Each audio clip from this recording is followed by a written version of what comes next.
Welcome to Season 9 of CX in the Wild, where we venture beyond the ordinary, exploring the untamed edges of experience creation. These are the stories of dreamers and doers, those who craft connections at the crossroads of humanity and innovation. Now, let's join Dennis on the latest journey.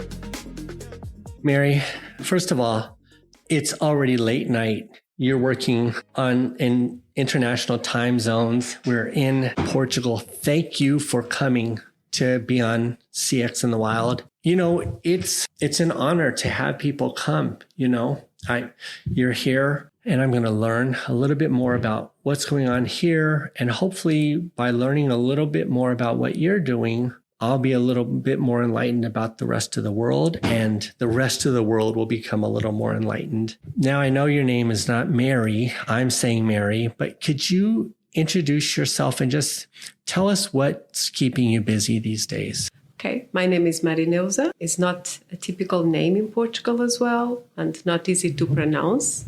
It's more common in Brazil and Angola, and I was born in Angola. It was an old colony of Portugal. That's how I got this name. I work in customer experience in a very particular organization that provides employee assistance services, so to other organizations. So a company that wants to provide some services to their employees contact us, and we sell this kind of services that includes counseling. So we have several offices around the world.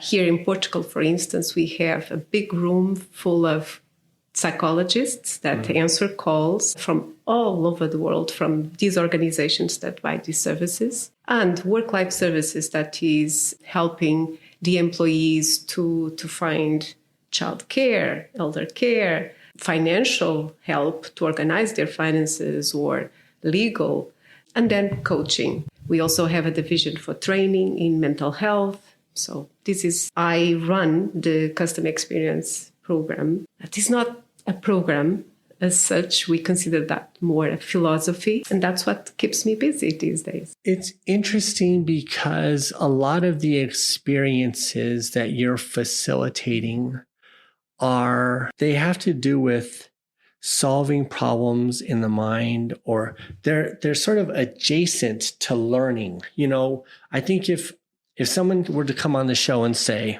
we teach you how to do this thing. We teach you how to use your mind to play better soccer, football, or whatever. You have a series, a portfolio of things that solve other challenges that are also require thinking, the psychology, the mental health thing, or even financial, learning, answering questions. And that requires a large depth of knowledge or expertise behind in the back end, right? Like you can't just do it easily. How do you build a foundation so that you can provide those experiences? When I started in this organization, I joined to run the quality department for Europe.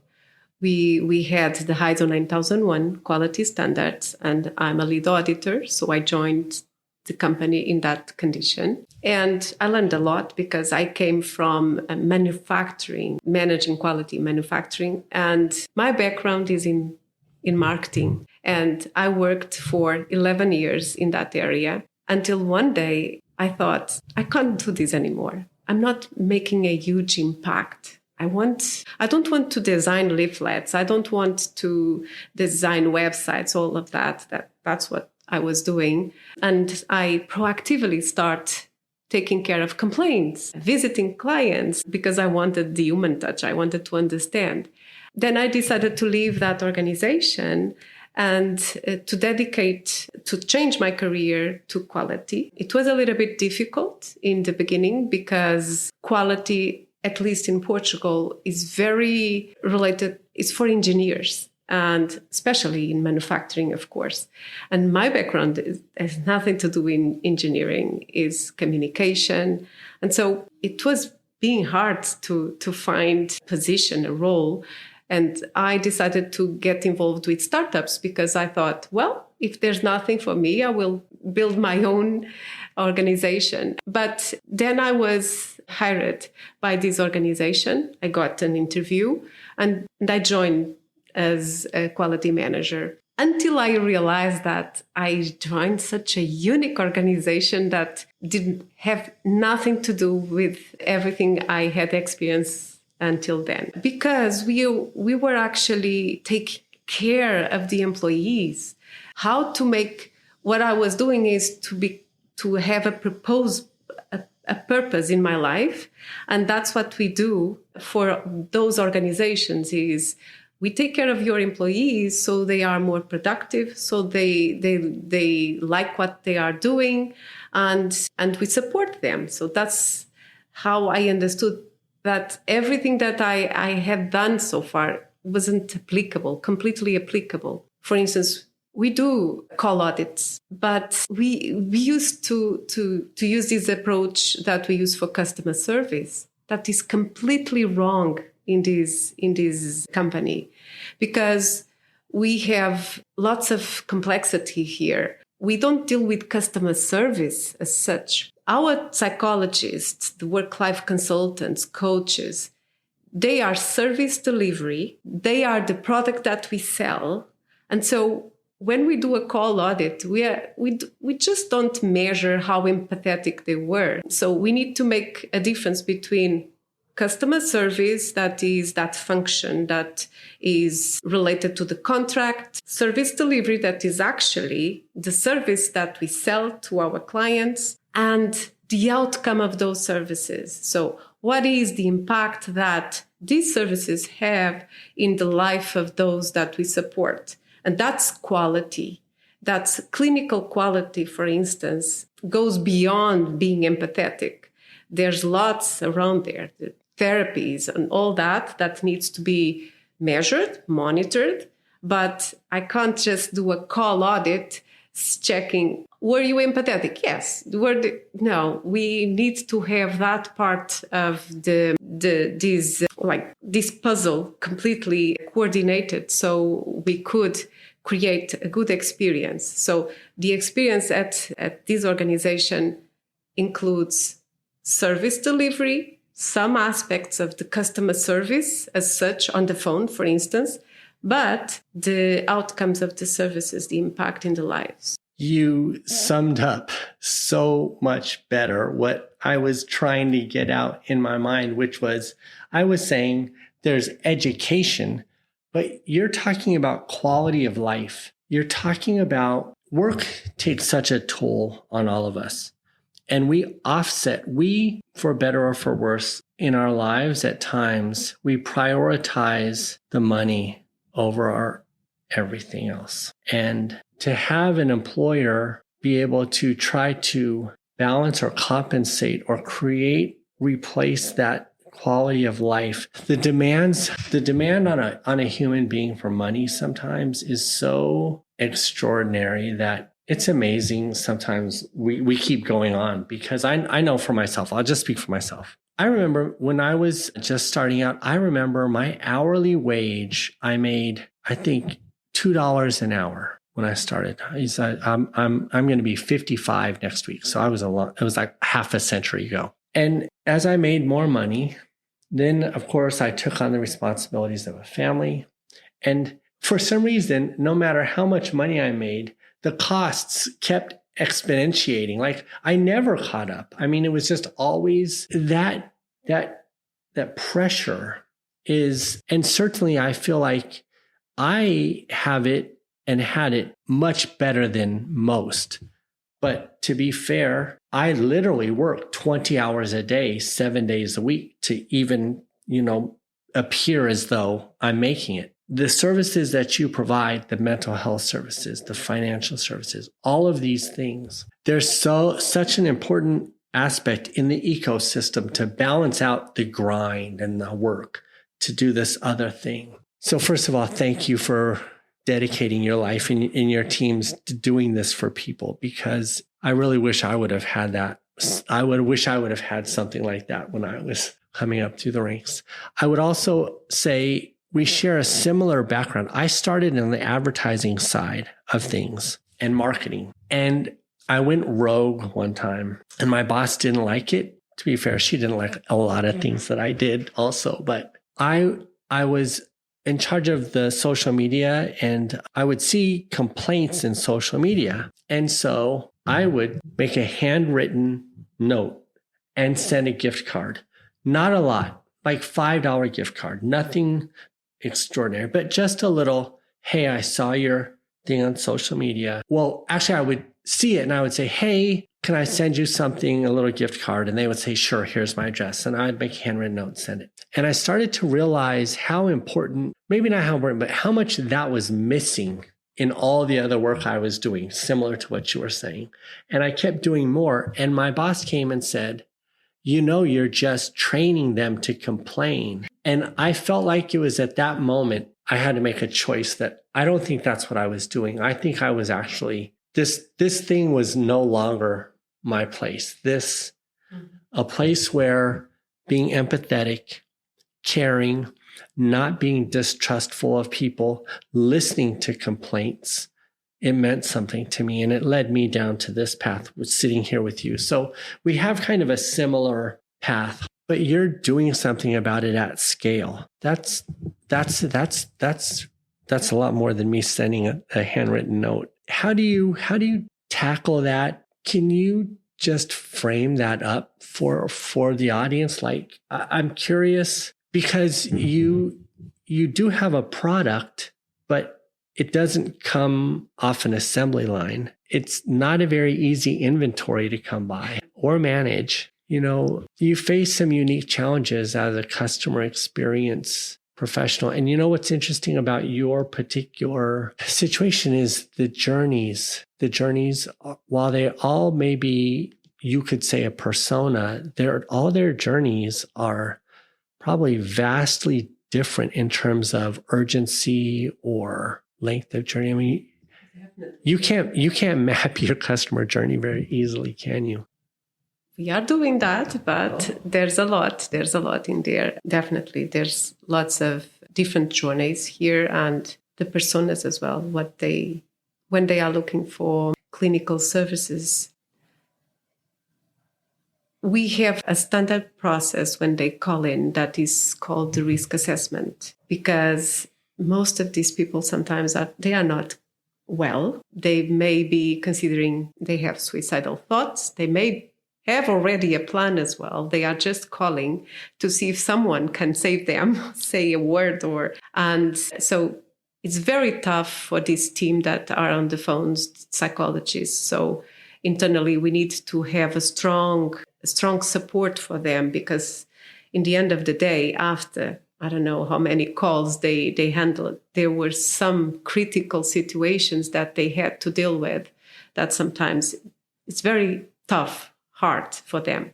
So when we in the customer experience team, we are analyzing a complaint or something that went wrong, that a clinician didn't follow the process, we can't just blame them for not following a process. We need to consider everything around that. Was the process helping them to deliver? Is the system helping them to deliver? So it's not just pointing a finger and saying, you didn't do it, so no bonus, no, I don't know, something in your performance can't be like that. So we need to be very careful with our language. We often speak about the blaming culture. Stop there. So, but it's difficult. But it's not impossible, because the purpose of the organization, the mission is we help people. And we have been able to create, of course, to embed everything in our culture. That is amazing. I'm an employee myself of this organization, so I experience some of the things that happen. And there are two main philosophies. I could speak about the values that we have in the website, all of that. But the two main philosophies that make us to deal with each other one is the power of a good conversation. We don't have clinicians or work-life consultants being trained with scripts, nothing like that. They just listen, they just speak, have a good conversation with them. Internally, we also do the same. So if you look at my calendar in Teams, you will say, oh my God, so many meetings that you have there. Well, some of them are meetings for us to follow up on projects or make decisions, but others are really good conversations that we are having with our other colleagues in other offices. So that's how we see it. The second philosophy that we have is first serve, because we learn that it's impossible that you, as a clinician, you get a call from someone that is crying, is in a crisis, and you can't just say, I'm sorry, your employer didn't pay this bill. I can't help you. It's impossible. This is not humanly possible. If you have the expertise to help that person with a few words, just with a few words, why would you decline that? So on the phones, our colleagues apply this philosophy, even if they can't find the company, if they can't find the card, the participant card. They just listen and they try to help. Internally, we also apply the same philosophy. So often we see emails of people saying, do you know who does this? And the email that they receive back is usually, I don't know, it's not me, it's not my department, but here's someone that can help you. When we get an answer like, I don't know, only, the first question that some of us that work in the company for many years is, who is that person? Is that a new hire? Probably it should be a new hire, because internally we don't act like that. We may not know the answer, but we try to go beyond and help the person. So these two philosophies are part of our culture, and that's what helps me to also implement a vision for the experience. And that's it. So the two philosophies are good conversations, the power of a good conversation, and first serve. It's almost like first you serve, then you ask who you are. Yes, first you serve. The power of a good conversation and first serve. I think that's part of what CX in the Wild is about. It's about the power of a good conversation. I don't have a script. I don't have an agenda. I'm trying to just have the power of a good conversation. I think those are two very good principles. First serve. So much of the get it done culture exists in the world that, people want to check the box or get it off their plate, but first serve. And, you're in a position where you have to do whatever is humanly possible. I can't even imagine, if every time I picked up the phone, it was somebody, not to that extent. I do sort of feel like for a lot of my life, there's always people call me when there's problems, but not like emotional distress, that's got to be really challenging. There was a company that was specializing in mental health support for agents that I thought was a very interesting story I was covering last year. How do you do it? So just functionally, an employer comes and says, I'd like to offer a greater range of services. And you come and you say, it's been our experience that these are the most valuable or the most needed services for the health of any organization. And how do you match up?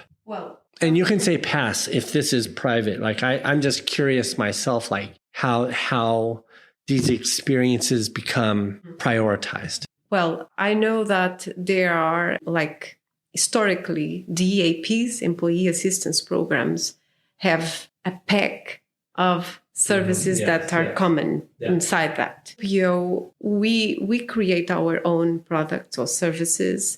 And we do that as well with well-being assessments. So we assess the population of the organization, and we are able to provide the services that are, for instance, if a population has high stress because of Even the work they do, we never know. So it depends on, I don't know, if they are first responders, if they are like agents in in call centers. Usually they have similar mental health issues or needs. Mm-hmm. And this is how it's done. I feel so stupid for asking that. You literally just said the power of a good conversation and first serve.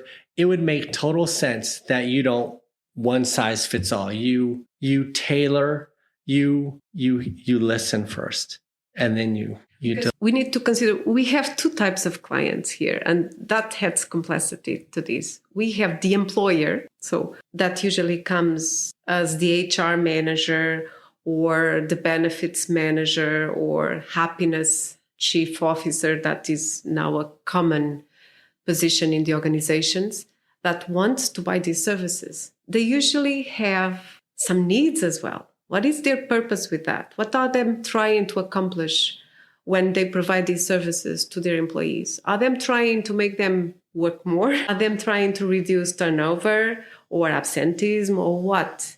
What is that they are expecting to get by offering this to their employees?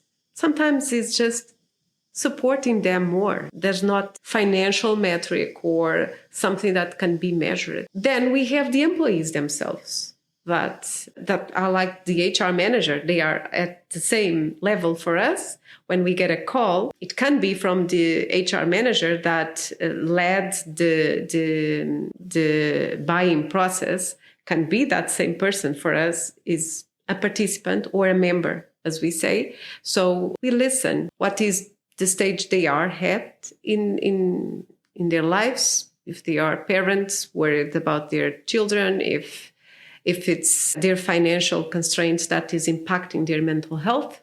So when you spoke about personas, actually we are now developing an exercise to define personas in the organization. And there's a persona that when I joined the organization that I created because I thought it is the sort of persona, the experience, I lived that experience as well, and I could completely understand the needs of this person.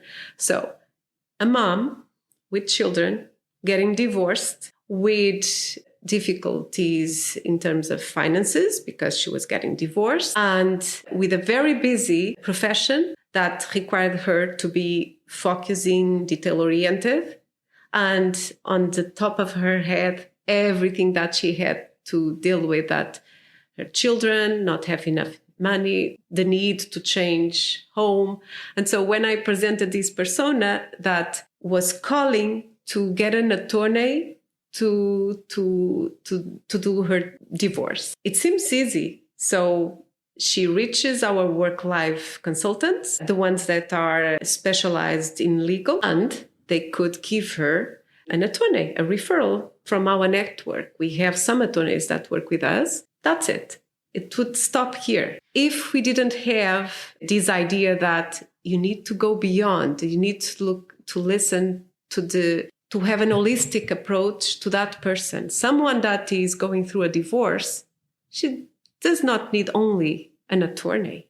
She needs something else. You need to understand if she may need to be transferred to the clinical team, just to have a conversation with the psychologist to help her to go through the situation.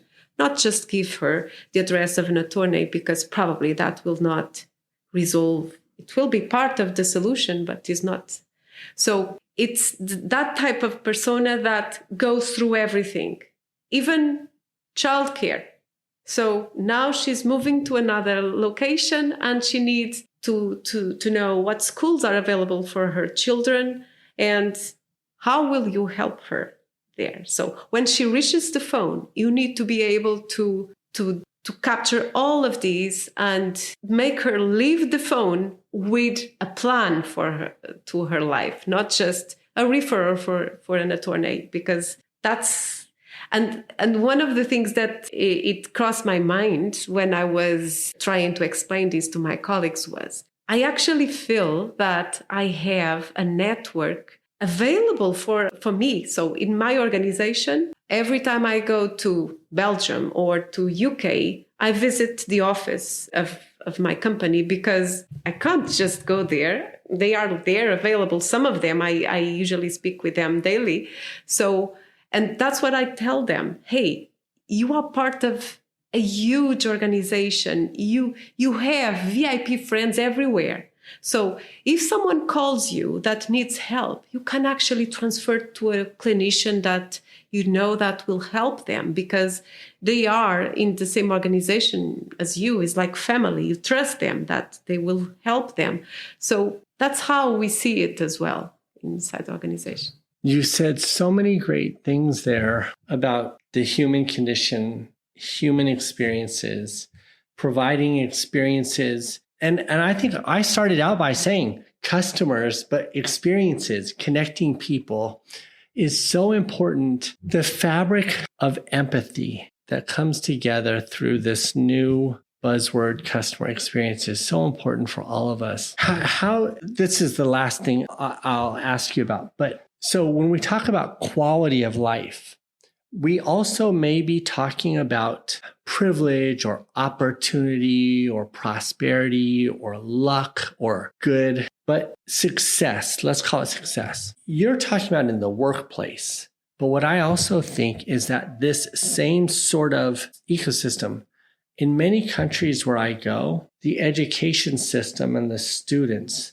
they don't make it from the educational system into the workforce as easily as they could because there's these mental health, financial, these same barriers exist in the workforce, but pre-workforce groups also have them. Does your organization also service those communities? Yes. Students in universities, schools. So we also serve universities. Actually, when we started, it was some years ago, we had to change our language because we use employee assistance program. That's the name. And they are not employees, they are students. So we created the student assist program and that made us to change even some reach channels because we realized that we have an app, we have a chat as well, but that was being used for people to get in touch with us but for minimum support. We can't actually deliver therapy through chat, but we realized that this generation of students, they don't want to talk. They just text. And sometimes we had long chats and clinicians saying, well, you should have seen the novel that I wrote today, but they simply don't want me to call them or I give them the free tool number, but they don't call us back. So I didn't lose them. I decided to stay in the chat and have this conversation with them. And this is part of how to adapt to this type of. I myself I would probably get more mental health help if I had, and I could chat instead of talk as well. So I'm in that group also. Let me ask you about this. So are you saying you have an app for students? It's not an app. But do you partner with universities? How does this student assistance happen? It's closely with the university. So there are clinicians in the university that assist them. But we are contracted to help them as well. The reason I ask you is because if there's anything you've started to learn about me, I'm completely off script and random. In the next couple of weeks, I'm actually going into the Middle East to schools to talk about the student experiences. And I think the student experiences, depending upon where you are in the Middle East, the stress and the challenges the dynamic is changing in certain parts of the Middle East. I'm going to be there talking about student experiences, and I'm going to be in the part of the Middle East where these challenges are very significant. And I would love to somehow be able to convey, even if it's just awareness of like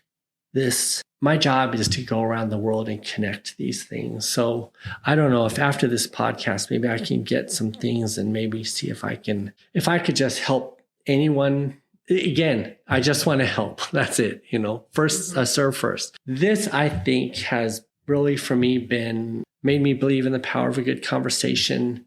I think there is a way to use this conversation to potentially help some students, maybe help some businesses and some groups within other brands or organizations that can really improve the quality of life. And I applaud you for having a business model that serves the way you do. Thank you so much for coming late at night to talk to me about this. So, of course. Do you have any last words you'd like to share with the audience? I have a dream. Yes, please. This is what this is for. When I started and I realized that, I'm in this unique organization that provides this type of services. And am I being too crazy, or like this is an impossible dream? Because organizations need to pay bills and salaries and all of that. So where should we stop?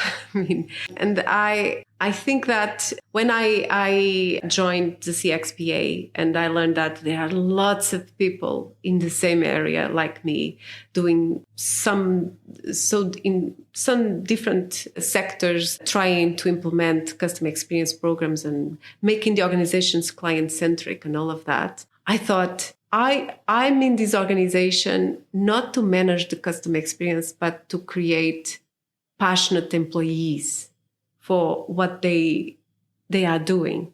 If you are passionate about what you do, if you like what you do, you will never work a minute in your life. So how to make employees of the organizations being there because they want, because they care, because they like what they do. Of course, that when you need money to go through your life, to pay your bills, all of that. But often we don't work for money unless we have something in mind to buy or to provide. But usually we work for a purpose. That's what makes us to wake up in the morning and go and fight for that. So if the purpose is I need to pay my son's university dues, I will work to pay that, but how to make the employees to just work and be passionate about what they do. That's what my purpose. That's what I built a training in the organization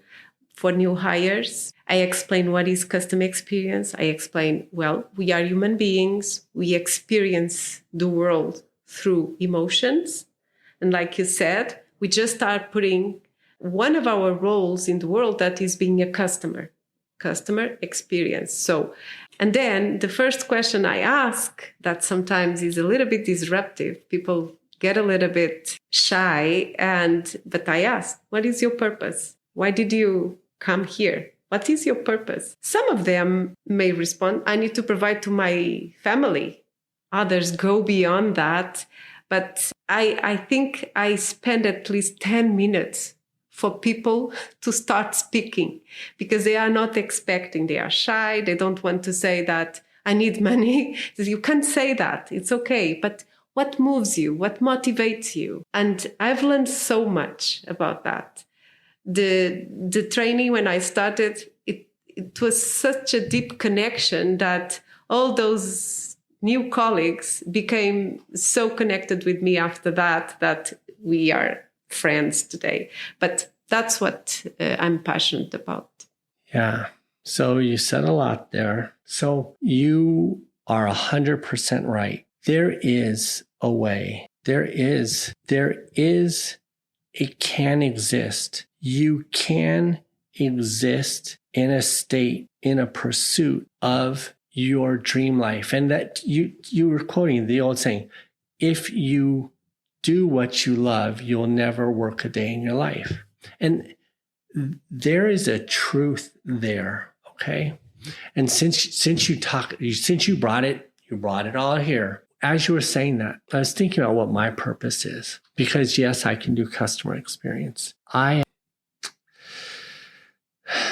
I've done it for big brands, FedEx, Wells Fargo, AT&T, McDonald's. Like, I've done a lot of different kinds of customer experience, and I am a student of the world of technique and style and delivery and research of customer experience. But what is my purpose? Why am I here? And I think the only person in my life who understands my true purpose is my youngest daughter. And through all of us have our ups and downs and everything, but my youngest daughter is the only person who I can talk to and really empathizes with me. And she says, because I often feel misunderstood, like, why am I here talking to you? And then I'm telling you, tomorrow I might go to London. Sounds crazy. But my daughter says, Dad, the thing about you is you're like one of the last people in the world who believes in free will. You actually try to exercise free will.